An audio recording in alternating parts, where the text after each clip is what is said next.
Salut à tous, c'est William. Salut à toutes et à tous, c'est Greg. Aujourd'hui, on va vous présenter la boîte Léviathan qu'on attend. Sacrée bête. Qu'on attend depuis pas mal de temps maintenant, parce qu'il y a eu beaucoup de buzz autour. Hein. Oui, C'est l'événement de sortie de la V10 en quelque sorte. C'est ça. Donc si tu veux 72 figurines quand même. faire la présentation, oui, alors attends, on va montrer Ça en fait un paquet. Ça, quand même cette magnifique boîte, enfin arrière de boîte. Hein. Faut bien penser que là, il y a 72 figurines. Donc combien de Space Marine et combien de Tyrannides? Oh, c'est pas écrit, mais il y en a plein. Ouais. Plein. Il y a plus de Tyrannides que de Space Marine, mais c'est normal parce qu'ils ont plein de petites saloperies comme ça là. Alors, c'est la première fois que j'ai des Tyrannides entre les mains. Je veux dire que cette bête là, elle a l'air de faire sacrément mal. C'est vrai qu'il y a pas mal de créatures. Elles ont l'air d'être beaucoup plus nombreuses en termes d'unités. Par contre, bien évidemment, l'équilibrage doit être bien respecté parce que il y a des points d'armée. Si vous n'êtes pas au courant de comment ça se joue, donc en fonction de la valeur de chaque unité, forcément il y a un total mathématique qui fait que votre armée est soit plus forte, soit plus faible que celle de votre adversaire. Et là, j'imagine, puisqu'on découvre en même temps que vous, j'imagine que c'est certainement bien équilibré. En général, lors de la sortie des nouvelles versions de Warhammer, c'est toujours les Space Marines contre des extraterrestres en tout genre. Et en général, au début, les Space Marines sont un peu désavantagés, puis il y a de nouvelles unités qui sortent pour compenser, etc. Donc tu penses que là, ça va être le même principe? Tu risques d'être légèrement désavantagé. Après, ça dépend de la tactique employée, etc. Et c'est peut-être plus trop le cas. Ça a l'air d'être cette grosse bête là, regarde. Mais c'est vrai que quand tu vois la gueule avec les tentacules et tout, effectivement, l'apparence que ça a, oui, c'est vrai que j'ai l'impression que là, mes Space Marines vont se faire bouffer. Mais bon, on verra bien. Alors, un autre truc intéressant aussi qu'il y a de nouveau, tu me dis si je me trompe ou pas, mais c'est les cartes. On a des cartes de stratégie et des cartes de scénario. Oui, ça, c'est des trucs que tu pouvais acheter déjà dans les versions précédentes séparément. La plupart du temps, c'était pas dans les boîtes de départ, mais en même temps, ça, c'est pas vraiment une boîte de départ, c'est un truc un peu de collectionneur quand même. Oui.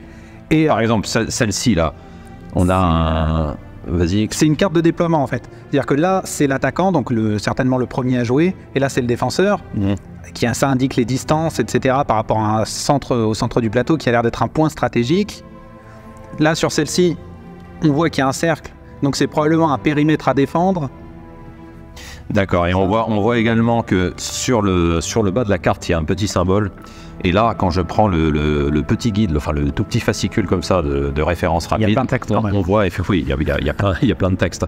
Mais on voit clairement ici les symboles. Oui, c'est ça. C'est le déploiement. Voilà, ça correspond à soit du déploiement, soit les règles de mission, soit les règles de Primary Mission Deck, Secondary Mission Deck et Gambit Deck. Alors ça j'imagine que c'est des règles spécifiques. C'est-à-dire qu'il va y avoir les règles de la mission qui sont là. On peut montrer. Juste en dessous, c'est certainement l'objectif premier de la mission, donc c'est ce qu'il faut faire dans cette mission. Et ça doit être des objectifs secondaires qui vont donner des bonus et des malus et donner plus ou moins de points de commandement à nos chefs d'armée respectifs pour utiliser des actions spéciales. Il y a vraiment beaucoup de variantes qu'on va pouvoir utiliser, et notamment grâce à toutes les cartes Et comme c'est des cartes à battre et à piocher par deck, en fait, elles vont se mélanger et créer une variété assez avancée. Donc ça, c'est à disposer sur le plateau. Tu peux les retirer, vas-y. Ouais, alors ça, c'est des jetons crâne comme ça. C'est pour les points de commandement, en fait. C'est-à-dire c'est des lieux stratégiques qu'il faut prendre et qui te donnent des points de commandement à chaque tour, etc. D'accord, ouais. Et là, bien sûr, on a le livre de montage. Tous les... Là, par exemple, c'est le Librarian Space Marine.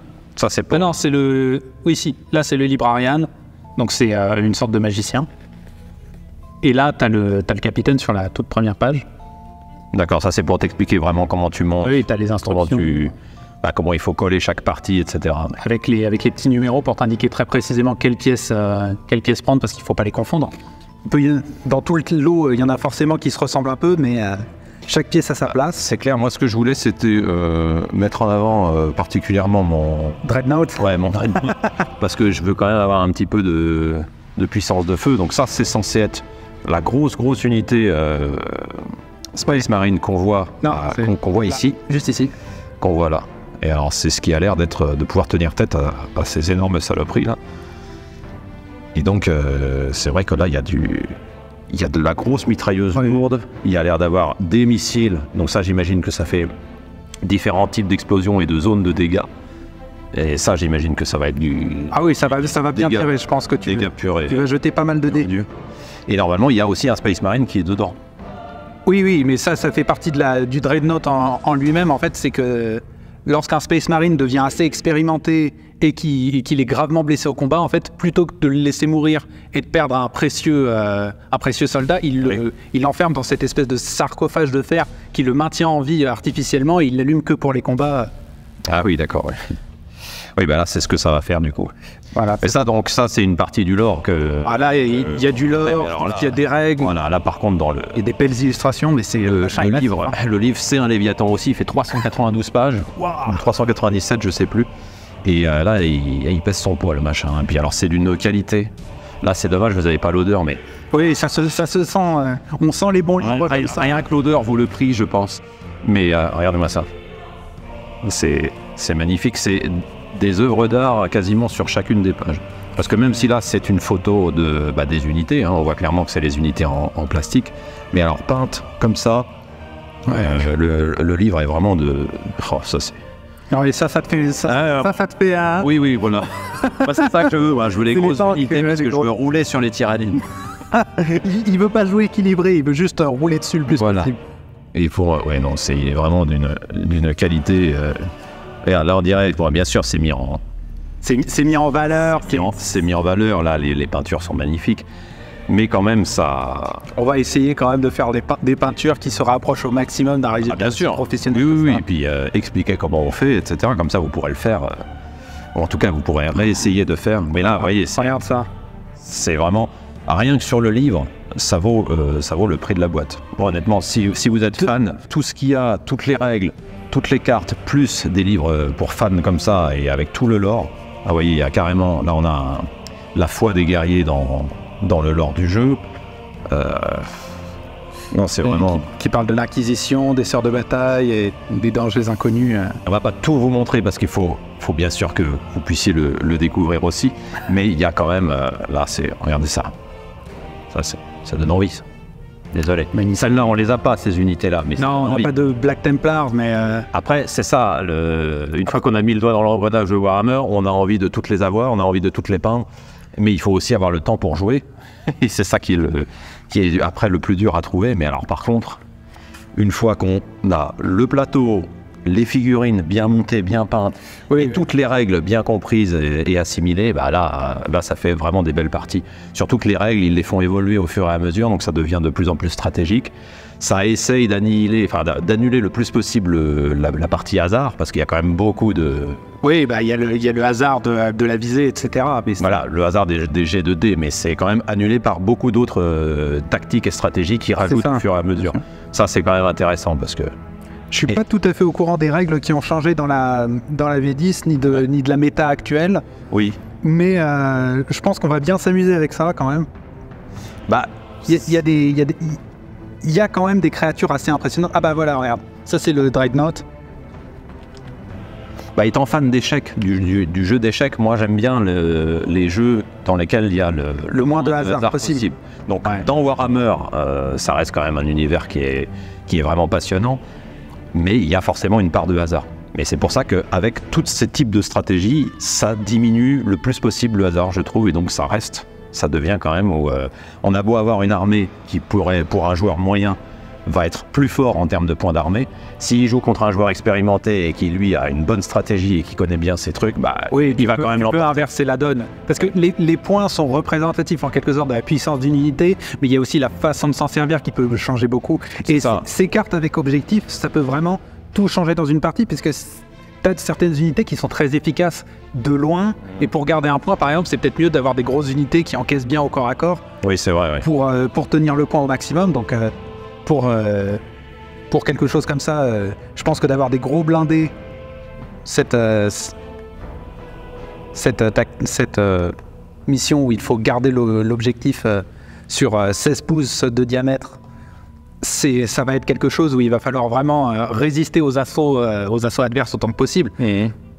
Donc c'est là aussi qu'il y a une sorte d'équilibrage qui se fait en fonction des factions, puisqu'il y a des factions qui sont plus ou moins capables de tenir ses points. Oui, c'est pour ça qu'un joueur qui a plus l'habitude et qui est, on va dire, qui est plus fin stratège qu'un autre, c'est mieux qu'il prenne le côté d'une armée qui a le moins de points par rapport à quelqu'un qui aurait par exemple une grosse armée et beaucoup de points d'armée. Là, c'est mieux si c'est un débutant ou si c'est un joueur un peu moins fort stratégiquement, il vaut mieux toujours qu'il prenne les unités les plus fortes pour qu'il y ait quand même un équilibre. Après, on peut équilibrer le jeu dans ce sens-là. Oui, on peut jouer déséquilibré en termes de points pour essayer de favoriser et de rééquilibrer le défaut de stratégie d'un nouveau joueur, par exemple. Ça, on peut clairement le faire. Mais là, normalement, dans cette boîte, tout est équilibré en termes de points. Oui, c'est ce que je disais, ce que je te demandais au début. C'est théoriquement, en théorie, bien bossé et parce que tout ce qu'on voit là, faut pas que je fasse tomber. Tout ce qu'on voit là et tout ce qu'on voit ici, on voit clairement que là, il y a quand même vachement plus de tyrannides. Mais les Space Marines ont aussi plus d'avantages, plus d'armure ou plus de stratégie, plus d'armes. Là, j'imagine que ça envoie 1, 2, 3, 4. Il y a 8 missiles, ça envoie 8 roquettes dans le machin. Je pense que ça fait péter tout en quelques coups, quoi. Pas sûr, parce que j'ai aussi des psychers qui peuvent certainement influencer sur les capacités cognitives de tes Space Marines, mais... Oui, bon. Voilà, ça on verra quand on abordera en détail les règles, ce que c'est les Psykers, ce que c'est en détail chaque unité et chaque capacité spéciale de chaque unité, parce que c'est quand même important de le savoir. Là ici on voulait surtout vous proposer et vous montrer toute la boîte, tout le Léviathan, hein, donc c'est vraiment un événement dans la communauté Warhammer. Complètement. Et nous en tout cas on est conquis, hein, on va peindre tout ça, monter tout ça et faire de belles parties, je pense. Et on vous tiendra au courant de ce qu'on pense une fois qu'on aura digéré les règles, une fois monté les figurines. On aura vu les différentes stratégies possibles et les différents combats. On va tester. En plus, je vais totalement découvrir les tyrannides, donc c'est vraiment pas, je connais vraiment pas la faction, je sais pas comment ça se joue, donc ça va vraiment être une nouvelle expérience. Ça peut être très intéressant, surtout que la V9 est dans les boîtes de démarrage, c'était surtout des Necrons, qui est une très bonne faction d'ailleurs, qui a terminé la V9 assez affaibli tout de même par les changements, etc. Mais ça reste une bonne faction, je trouve, très, très intéressante en termes de gameplay. Et bien là, ça sera une nouvelle expérience. Et là, ça va être un nouveau gameplay. Une nouvelle expérience, une nouvelle façon de jouer, parce que avec cette saloperie insectoïde. Oui, je sais pas du tout s'il vaut mieux foncer dans le tas ou tenir à distance. Là, ça va être... En tout cas, on vous tient au courant. On espère que cette vidéo vous a plu. Comme toujours, n'hésitez pas à liker la vidéo, vous abonner et la petite cloche pour les notifications, parce que c'est super important. Lâchez un commentaire, ça fait toujours du bien, et partagez à tous vos amis. Dites-nous ce que vous en pensez, et nous, on vous dit à très bientôt dans une prochaine vidéo plus détaillée encore. Encore plus de détails. Ouais. Toujours.